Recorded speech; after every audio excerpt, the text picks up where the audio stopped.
Gimana kabarnya hari ini? Baik, Miss. Ada yang tidak hadir? Ada, Miss. Siapa? Elsa, Miss. Kenapa dia masih sakit? Masih sakit. Kenapa si Rosaling ini nggak hadir? Iya, Miss. Itu aja nih? Iya, Miss. Rosaling udah ada kalian jenguk dia? Belum, Miss. Kapan rencana? Nanti, Miss. Kita doakan dia cepat sembuh ya. Iya, Miss. Oke, silakan dilihat dulu lingkungannya. Jika ada yang tidak berkaitan dengan pembelajaran kimia, ada sampah, silakan bersihkan dulu. Ya. Oke. Dulu yang rapi ya.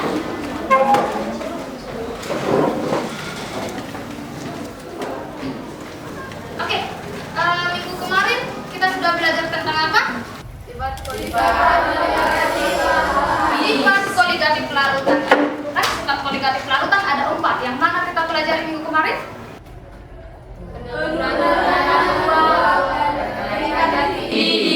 Penurunan tekanan uap dan kenaikan titik didih. Masih ada yang ingat apa itu penurunan tekanan uap?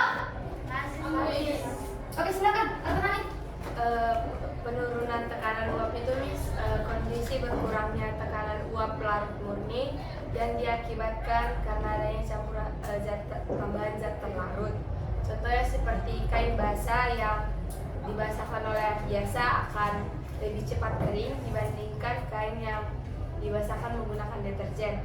Karena kain yang menggunakan deterjen ini membutuhkan suhu yang lebih tinggi untuk menguapkannya, Miss. Oke, dari dulu aku.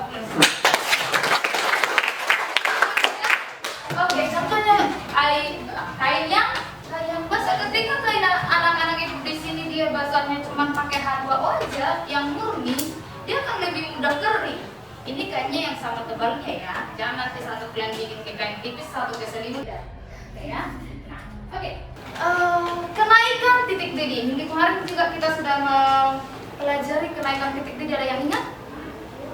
Silakan pahami. Oke, silakan Jen. Hal yang sama, Miss. Jadi misalnya air mendidih 100 derajat Celcius, ketika kita tambahkan glukosa atau pelarut lainnya, maka dibutuhkan suhu yang lebih tinggi Untuk mendidihkannya. Iya, Miss. Beri aplaus untuk si Jen. Jadi dia kenaikan titik didih. Seandainya air biasanya mendidih pada suhu 100 derajat, ketika anak-anak ibu tambahkan dia seperti yang dibilang si Jen tadi, glukosa atau yang lain, nah dia akan butuh untuk mendidihkan air ini, dia butuh suhu yang lebih tinggi lagi karena glukosa yang ada di dalam itu dan merusak strukturnya. Jadi untuk mendidihkan itu kembali butuh suhu yang lebih tinggi. Oke, sekarang kita belajar ke sifat koligatif yang ketiga, yaitu penurunan titik beku. Oke, ini sifat yang ketiga ya, penurunan titik beku. Coba lihat gambar di sini. Itu gambar apa? Salju. Ya, ini di luar negeri ya. Di luar negeri musim salju, kira-kira orang di sana sedang ngapain? Menyiram garam. Disiram garam. Ada nggak kira-kira apa fungsinya, kenapa disiram garam? Apa hubungannya? Kan salju. Ada? Yuk. Ada nggak yang tahu apa fungsinya? Ini nih lagi musim salju, terus orang-orang di sana inisiatif menyiramkan garam. Kenapa? Ada yang tahu? Apa fungsi garam di sana? Silakan Debbie. Untuk mencairkan saljunya, Miss, karena garam membutuhkan minus 5 derajat untuk beku, Miss. Sedangkan kalau salju itu, Miss, paling rendahnya itu 0 derajat Celcius, Miss. Jadi si salju ini nggak bisa mendinginkan si garam sehingga saljunya menjadi mencair, Miss. Cair. Tepuk tangan dulu. Garam di sana menurunkan titik beku. Jadi ketika garamnya ditaburkan nih, maka titik beku salju itu menurun. Tadi Gaby bilang cair nih. Titik beku yang biasanya 0 derajat Celcius turun nih menjadi -2 misalnya. Apakah dia menjadi cair? Tidak. Jadi kalian berpikiran lebih cairkah yang -2 derajat Celcius daripada 0 derajat Celcius? Tidak. Tapi kenapa salju itu dia bisa mencair?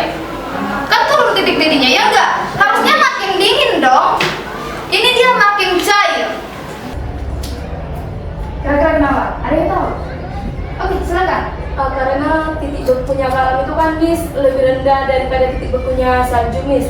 Sedangkan terjadi kayak tarik menarik di dalam apanya Miss, proses pencairannya Miss. Oke, pendapat dia. Kita terima dulu. Ada pendapat yang lain? Sama tadi punya salah satu lagi. Ya, sama. Nah, kita lihat di sana salju itu kira-kira dia itu salju air yang membeku, ya enggak? Iya. Air membeku pada suhu 0 derajat Celcius. Nah, ketika kita siramkan garam, berarti di sana suhunya 0 derajat ya, sedingin-dinginnya mungkin -1 -2 lah. Oke? Nah, kita siramkan, kita taburkan garam. Maka titik didihnya titik bekunya turun. Nah, kenapa dia cair? Harusnya makin dingin, ya kan? Nah, untuk membekukan kembali larutan garam itu, dia butuh suhu -5 derajat seminimalnya. Jadi lingkungan di sana tidak mampu membekukan dia, makanya dia menjadi cair. Nah, misalnya gini, contoh yang lain, ada es batu. Kita keluarkan dari kulkas nih, berapa suhu es batu? 0 derajat. Kita biarkan di suhu ruang biasanya 37 derajat Celcius. Membeku nggak dia? Karena lingkungannya tidak mampu memberikan 0 derajat Celcius suhu ke dia sehingga dia menjadi mencair. Yang sama dengan di luar negeri ini, kenapa mereka taburkan? Karena dengan penaburan itu maka suhu di lingkungan tidak dapat membentuk es. Jadi cairlah dia di sana. Paham? Pahami. Ya? Kita bisa menyelesaikan masalah ketika kita tahu apa fungsi dari penurunan titik beku. Silakan dilihat ada gambar kedua nih. Kira-kira itu ngapain? Bikin es krim. Ternyata penurunan titik beku ini ada juga ya. Ini satu lagi gambarnya. Ini kakek yang sudah tua, dia jualan, dia buka usaha es krim putar. Iya benar, es krim putar. Kira-kira ada nggak yang tahu konsep pembuatan es krim putar? Diputar Miss. Iya. Kayak di es krim putar. Kira-kira ada yang tahu caranya? Gimana caranya kira-kira? Miss, Silakan nih. masukkan susu ke dalam kaleng lalu diputar dalam suatu ember yang berisikan es batu semua. Es batu dan tidak tertarik. Dan es batu ini ditambahkan oleh garam supaya dingin ini lebih dingin daripada sebelumnya. Oke, dia ditambahkan garam. Tepuk tangan dulu. Ditambahkan garam karena kita ketahui titik beku es batu ini lebih gimana daripada es krim? Es krim yang lebih rendah atau es batu? Es krim yang lebih rendah. Es krim yang lebih rendah. Maka itulah fungsinya kita turunkan es batu ini supaya dia bisa bikin es krim. Karena es krim ini suhunya lebih rendah dibanding es batu. Paham ya? Oke, sebelum kita sambung materi, silakan anak-anak ibu keluarkan HP-nya, kita pretest terlebih dahulu. Oke, silakan di-scan barcode-nya, kali langsung bagikan saja ke WhatsApp group. Oke, langsung aja dibagikan ya. Start dulu.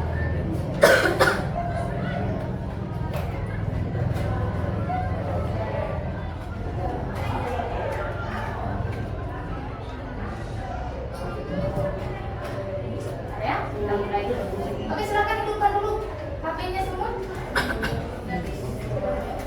Sudah, ini. Silakan masuk ke WhatsApp. Ini grup kita ya. Oke, masuk ke linknya. Kodenya 511909. 511909. Nanti dia dituliskan namanya, nama asli, nama lengkap di mana di absen ya. Ada waktunya. Nah, nanti dia berputar. Satu soal dia ada 5 menit per soalnya. Silakan dilihat saja nanti pengurangan waktunya. Sudah, silakan masuk dulu. Bentar, sudah? Belum? Masih loading. Mungkin jaringan dari anak-anak itu yang bermasalah ya. Loading semua. Ya. Gak bisa? Dulu? Kita tunggu aja dulu ya.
tutup lagi.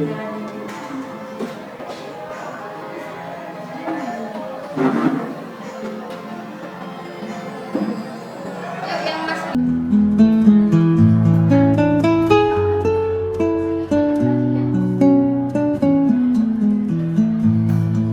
bisa.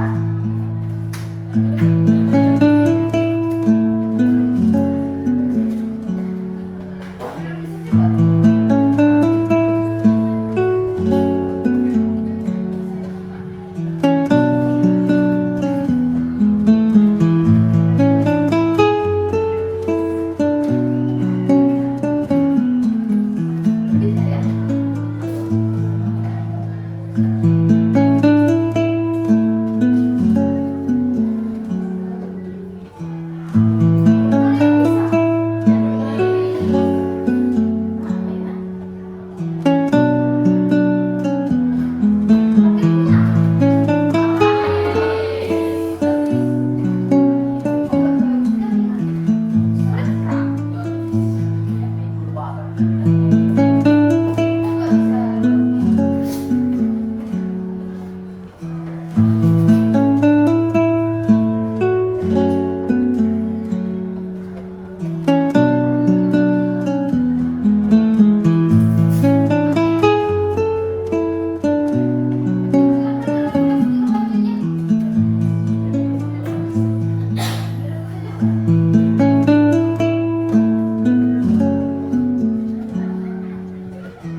Oke ya, sudah selesai, kita hentikan sebentar ya.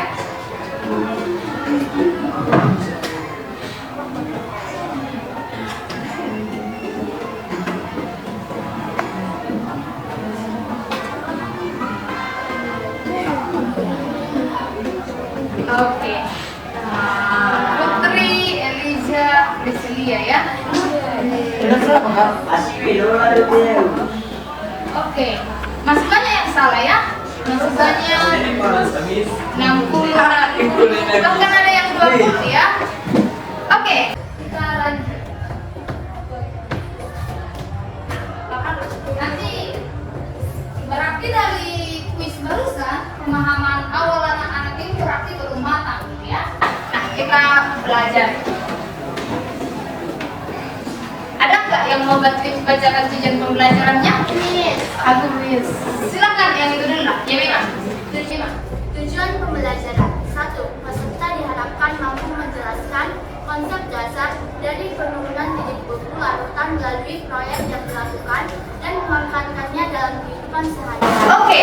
Nah, jadi ketika kita sudah mempelajari ini, peserta didik atau anak-anak ibu di sini diharapkan mampu menjelaskan konsep dasar dari penurunan titik beku melalui proyek yang akan kita lakukan nanti dan dilakukan dan memanfaatkannya dalam kehidupan sehari-hari.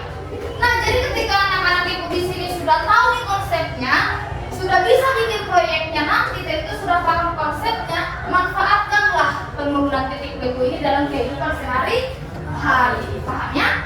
Nah, tadi ibu sudah menayangkan beberapa penerapan dari penurunan titik beku.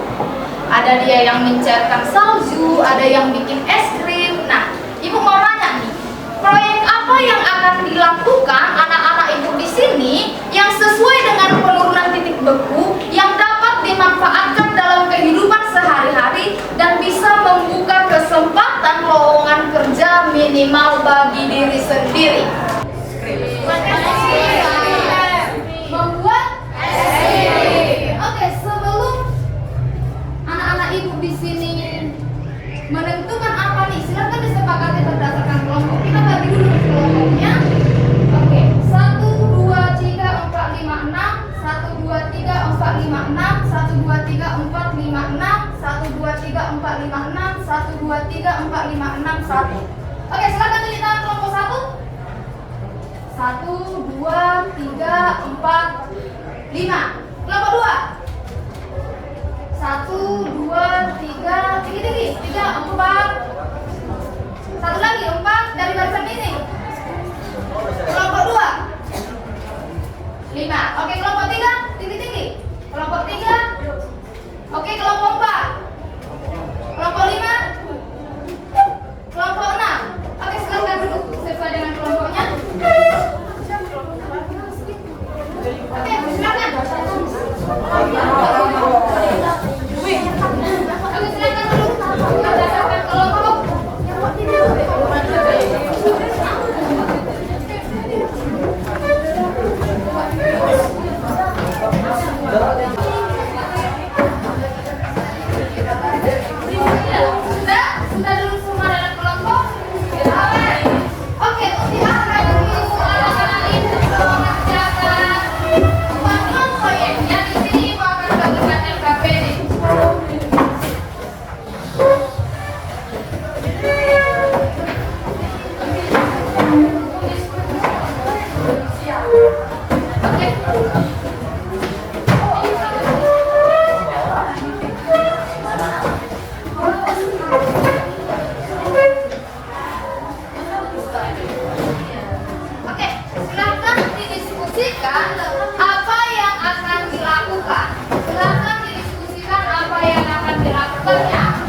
Oke, kelompok dua.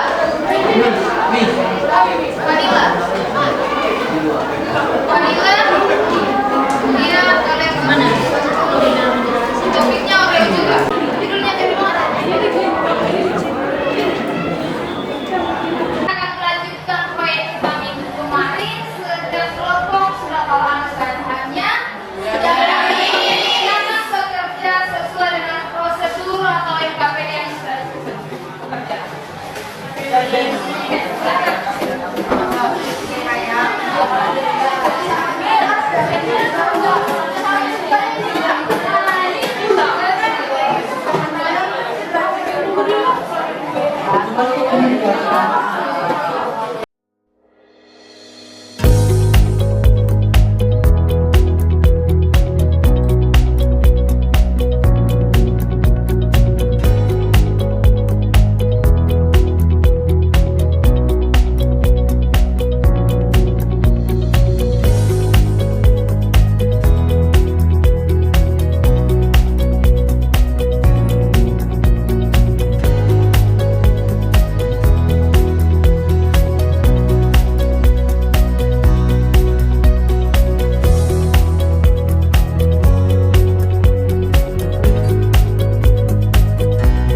mempresentasikan apa hasil prakteknya kali ini?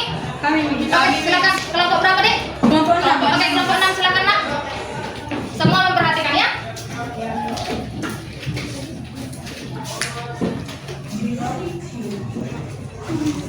Selamat siang kawan-kawan. Siap, selamat siang. Jadi kami di sini kelompok 6 akan mempresentasikan hasil percobaan es krim kami. Jadi di sini kami akan membawakan tentang materi mengapa es putar harus diputar.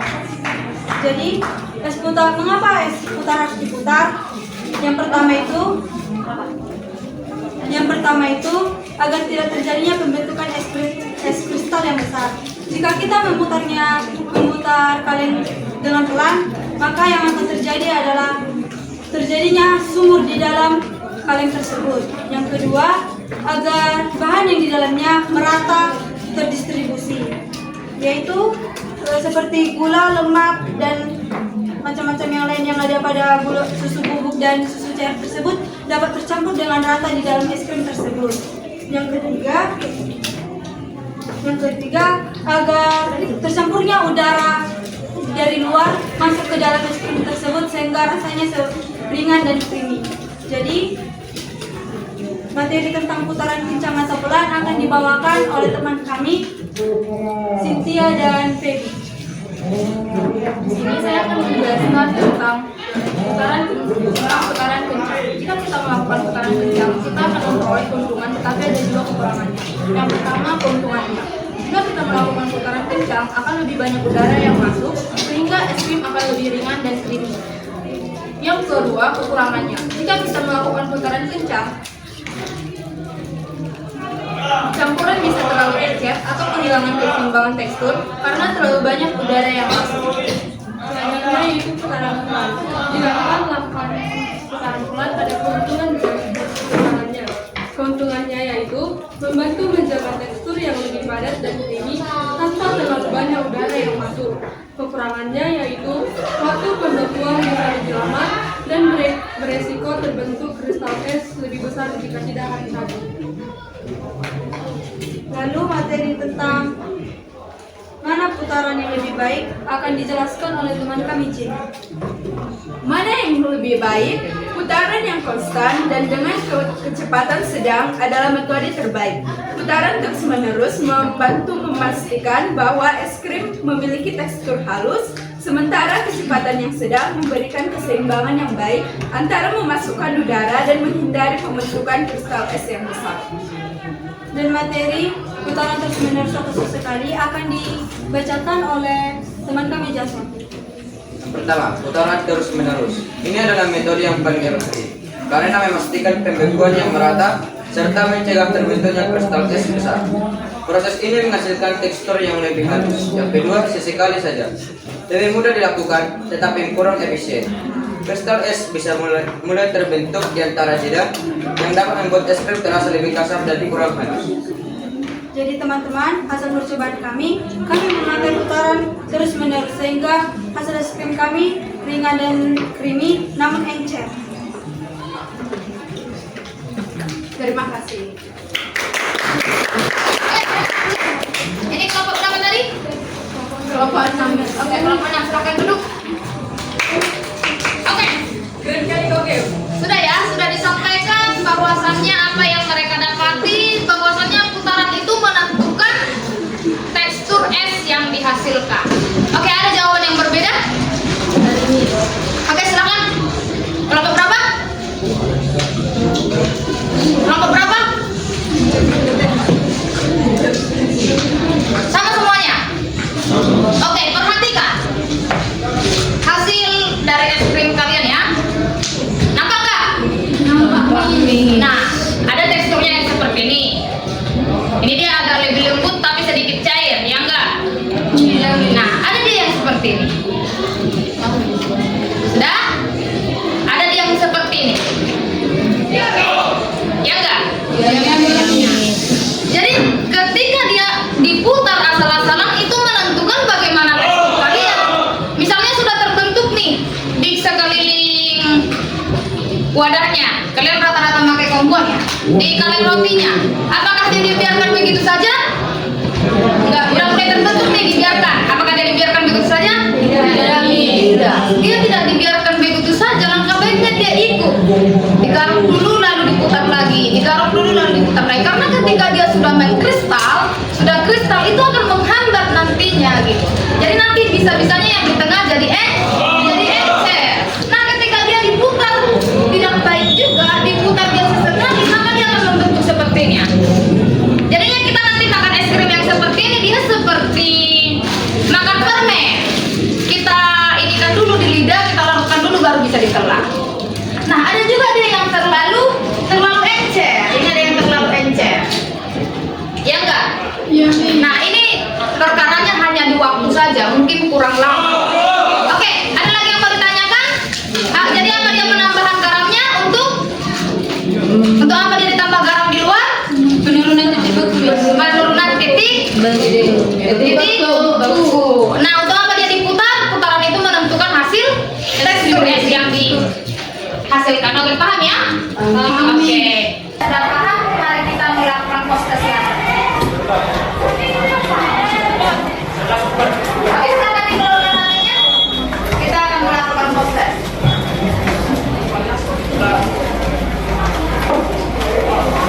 Ya, silakan. 50137, silakan.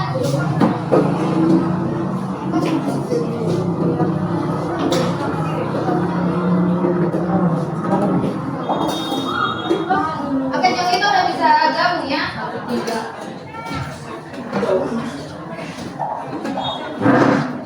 Oke, hasil es krimnya bagus-bagus ya. Iya dong, Miss. Maksudnya rasanya enak-enak. Manis semua ya. Ini banyak kan? Yang satu, Bumbunya lagi. Oke, dia ada berbagai rasa ya. Oke, kita proses dulu. Sudah masuk semua ya? Belum.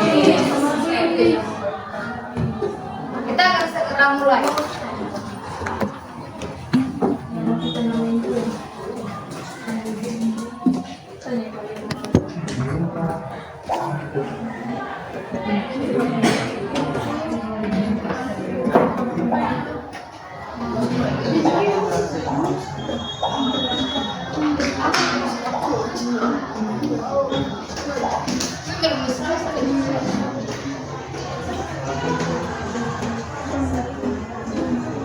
Oke, sudah? Oke, sudah ya. Mulai. Bentar, nanti nyusul aja. 50137. Oke, silakan selamat ujian.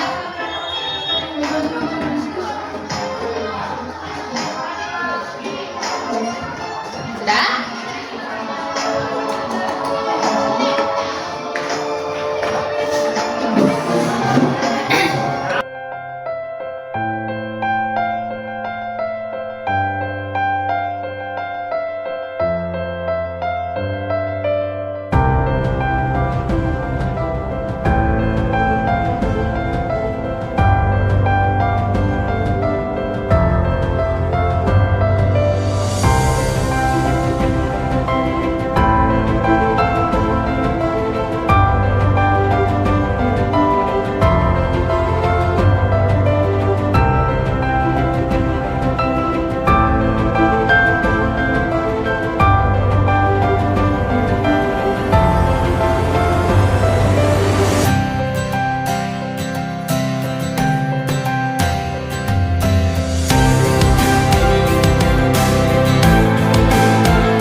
Ada yang mengalami masalah ya?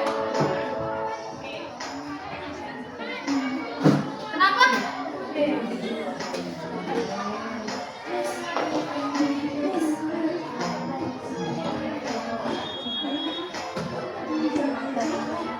Semua bikin vlognya. Gitu ya. Senang banget itu kan emang.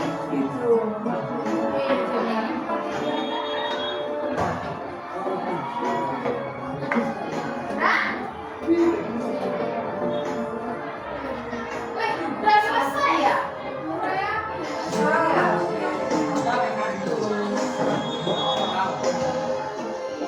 Ah, ini udah Elisa benar semua ya. Putri, Lydia, Kia salah satu, Eskia dia salah satu.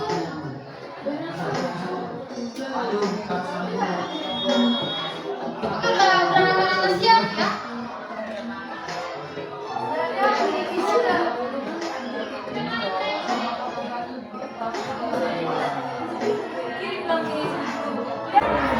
Wih, udah selesai ya?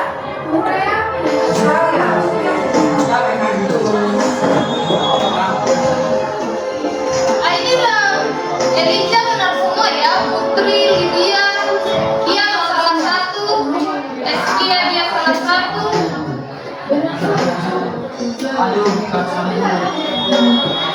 Oke, udah nama-nama siap ya?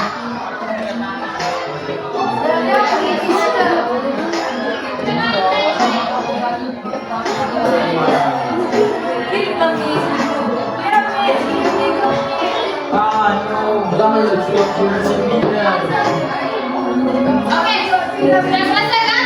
Kita eksplikasi bersama ya. Tunggu nih, belum nih.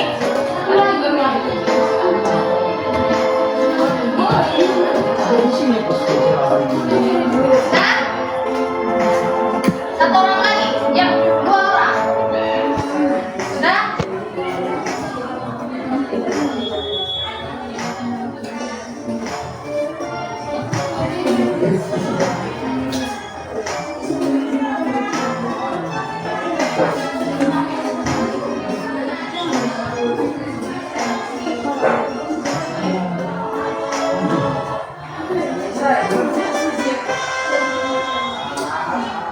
Oke, Elisa, Putri, Kia. Oke, kita lihat ya. Udah banyak juga yang benar semua ya. Ya. Oke, udah rata-rata benar semua ya. Tapi ada juga yang masih nilai 80, 60. Oke. Oke.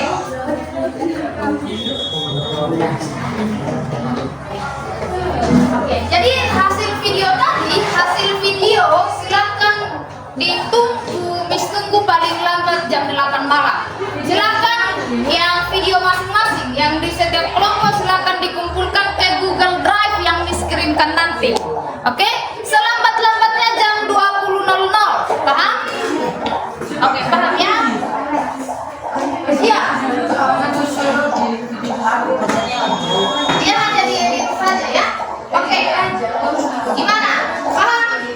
Enak pembelajarannya hari ini? Paham? Silahkan dikumpulkan tugasnya, minggu depan kita akan masuk tentang elektrokimia. Oke, silahkan satu orang pimpin doanya, kita akan pulang.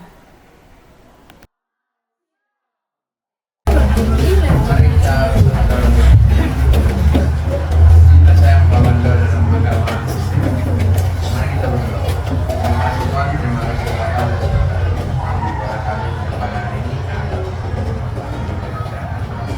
Pak, terima kasih ya belajar hari ini akan dapat bagi kami. Berkati guru-guru kami mengajarkan dengan mereka bisa dan biasa mengajar kami. Kalau kami akan pulang sampai masing-masing, ketika kami sampai kami masing-masing. Kami mempunyai kesalahan dan dosa. Tolong kau ampuni kami. Jangan hingga sampai selama-lamanya. Haleluya. Amin.